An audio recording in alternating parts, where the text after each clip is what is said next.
I'm not teaching, I am publicly learning.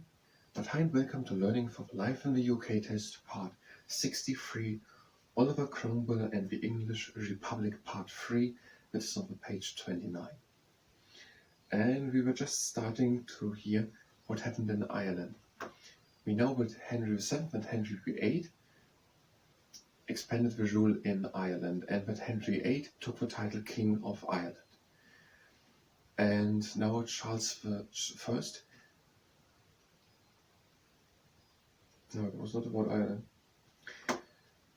The parliament in England was mostly Puritans, Protestant Puritans, and the Roman Catholics in Ireland, which was mostly Catholic, saw it as a threat, and so there began an uprising, a rebellion in 1641. Charles I had a dispute with the parliament. For 11 years he reigned without authorization of the parliament, so without asking the parliament, and if they didn't agree, so maybe he asked them, but if they did not agree to what he said, he ruled just without them. But now he imposed a revisited prayer book on the Presbyterian Church of Scotland, and a Scottish army invaded because of that England, and he needed money to raise an army, and for that he needed another parliament, but the parliament wasn't giving him the money.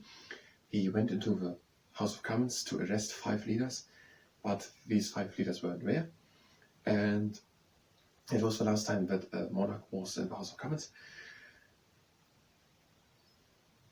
And now by 1642 it was clear that a war couldn't be avoided, and the civil war started between the Cavaliers of King Charles I and the Roundheads of the Parliament, and there were battles by Metzmat, Moore and Nesby, Marston, Moore and Nesby, and there the Charles I lost, and he was taken prisoner when later on, by 1646, it was clear that the Parliament had won, and Charles was taken prisoner, and he still did not agree to come to an agreement with the Parliament, so he was executed by the Parliamentary Army in 1649.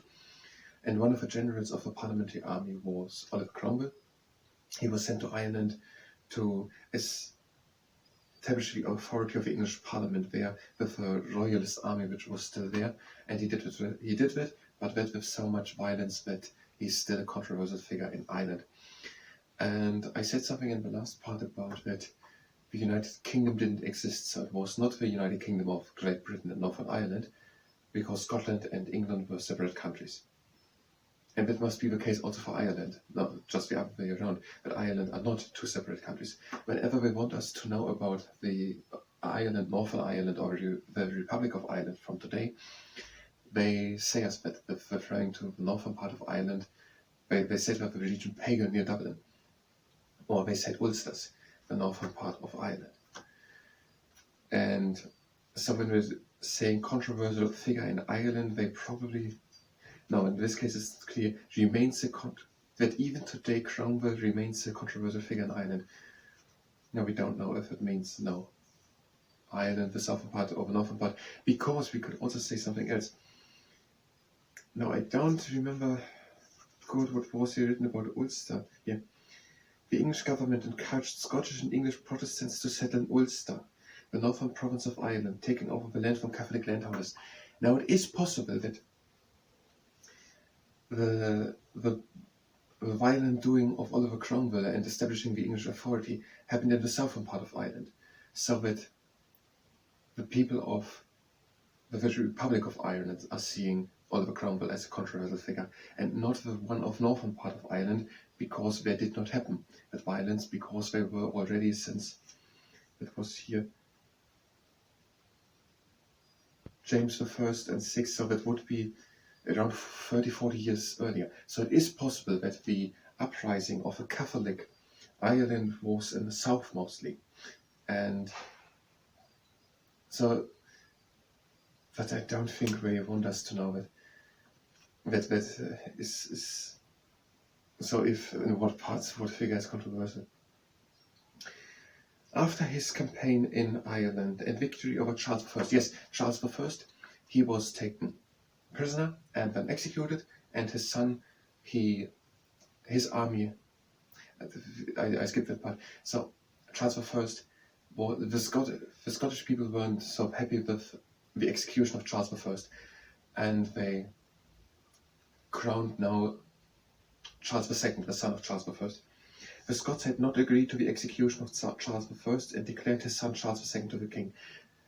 He was crowned King of Scotland and led the Scottish army into England, but he lost against the army of Oliver Cromwell at Dunbar and Worcester, and he famously hid in an oak and then fled to Europe. So the father was executed and the son hid in an oak and fled to Europe. It's not very sensitive expressed, but it maybe helps to remember it. And the Parliament now controlled Scotland as well as England and Wales. And let's start with the medial plane check. We're doing the trunk ignitor first. We're having the legs sending one apart. We're breathing in and going down. And we're breathing out. And again in. And out. And we're breathing in. And out. And the last time, breathing in. And out. Cross the legs. And let's start with the first exercise. We're having a good standing leg. The other leg comes up into a right angle with a flexed foot. We're having even lined hips and a taller of the back and pressing from the top against the knee. And we're doing this with quite a lot of effort and have a little bend in the elbow. Even lined hips, taller of the back and press against the knee. And we're changing to the other side. The leg up, right angle of the leg, flexed foot. Even lined hips, taller of the back, and we're pressing from the top against the knee, and we're having a little bend in the elbow. Taller of the back, even lined hips, and put effort into it.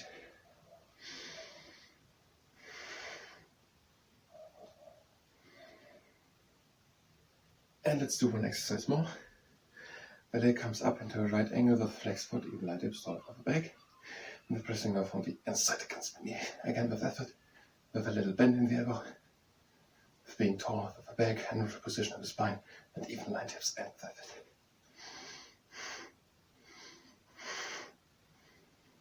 And switching. The leg up, right angle of the leg, flexed foot, even lined hips, tall with the back. Pressing against the knee. Alright.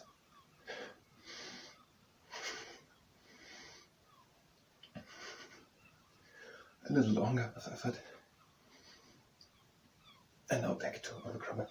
Another thing I said, I misspoke in the last part, but I said 1 kilometer are 0.7 miles of it. 1 mile are 0.7 or something like that. But 1 mile are 1.3 kilometers. It's more like 1.5. I don't know it exactly, and I'm not going to look it up. As well as here the circumnavigation of Sir Francis Drake. If it's not explained here, I'm not going to explain it. If I don't know it, we staying with this source material. We're just using this. Everything you need to study for British citizens. It's a ship test.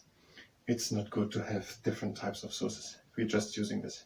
And if they don't explain what feet and miles and kilometers are, and not what circumnavigated, they say it's sailing around the world in one. If I don't explain it more in detail, we're not going for it. If I don't say what it means and once more until the breach out of Henry V, we don't take it. We're looking for the vocabulary. Breach means something like a violation of the law. If we don't understand it, we don't understand it. Once more until the breach. After his campaign in Ireland and victory over Charles II at Worcester, Cromwell was recognized as the leader of a new republic. So we know that England became a republic because after these wars, the king was executed and the army had the control of the parliamentary army. England became a republic and was called the Commonwealth. And now Oliver Cromwell, after his campaign in Ireland, where he had established the English authority and did with violence, and after he won the battles of Dunbar and Worcester,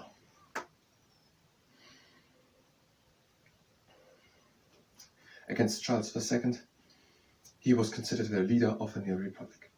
He was given the title of Lord Protector and ruled until his death in 1658. Lord Protector. Lord Protector. He had now the title Lord Protector. We know of other people who had got the title, We know that King Henry VIII took the title King of Ireland. We know that Henry Tudor became Henry VII. We know that Mary became... No, we don't know it. We know that Elizabeth became Queen Elizabeth I, but that's not really a title taking. So we don't have more titles, I think. Oh, we have a new one. Oliver Cromwell, Lord Protector. And he ruled until his, I guess, natural death in 1658. Next exercise, we're bringing one leg up, and I'm saying it again so we have time to actually set all perfectly up. Right angle of the leg, flex foot, even line hips, tall up the back. And now the knee presses for one time up, to the side, up, to the side, up, to the side. We're having a tall back, even line hips, and the knee presses up and to the side, up, to the side, up, to the side. A few times more. And now with the other leg. The leg up, right angle of the leg, flex foot, even line hips, tall up the back. And the knee presses up to the side, up to the side. And a few times more.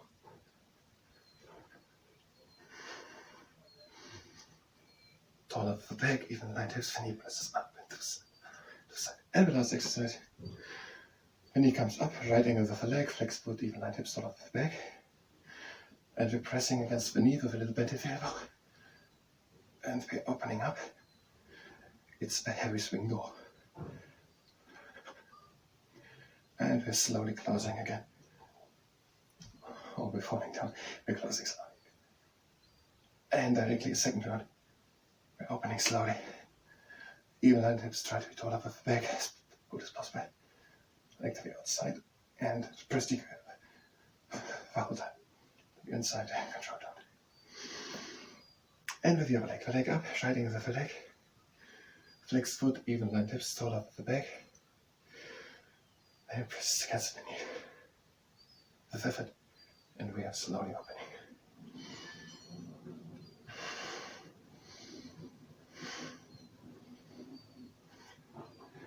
And we're slowly closing.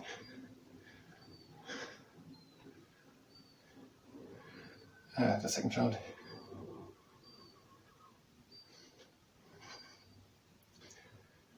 And slowly closing again. And let's look if we can make the last parts to Oliver Cromwell.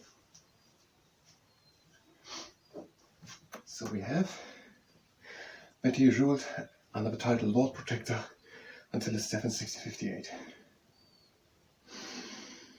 When Cromwell died, his son Richard became Lord Protector in his place, but was not able to control the army or the government.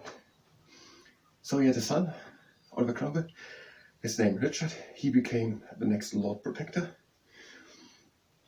but he wasn't able to control the army or the government. Although Britain had been we're making the last exercise. Trouble igniter. We're going on, and it's a trouble igniter. And breathing out. And again in. And out. Again in. And out. Again in. Close the legs. And out. His son Richard became Lord Protector, but he wasn't able to rule the army nor the government. Neither more. Although Britain had been a republic for 11 years, without Oliver Cromwell there was no clear leader or system of government. I guess they mean no. Under Richard or something like that. Not the 11 years from the time where it was not clear who was ruling England or Britain, because now Cromwell had established English authority in Ireland and he was ruling Scotland, Wales and England, so Britain. And these republic times now, I guess, are starting directly with the execution of Charles II in 1649. Although Britain had been a republic for 11 years without Oliver Cromwell, there was no clear leader or system of government. Many people in the country wanted stability. People began to talk about the need for a king. So the last king was executed by the parliamentary army in which Oliver Cromwell was a general. Oliver Cromwell became the Lord Protector until his death in 1658. Then his son Richard was it for some time, but he wasn't able to rule the army and not the government. Now it had been a republic for 11 years without Oliver Cromwell, I think under Richard, but there was no clear leader and also no clear system of government. And many people wanted stability, and they started to think about and talking about to get a new king. I thank you very much, and until the next time.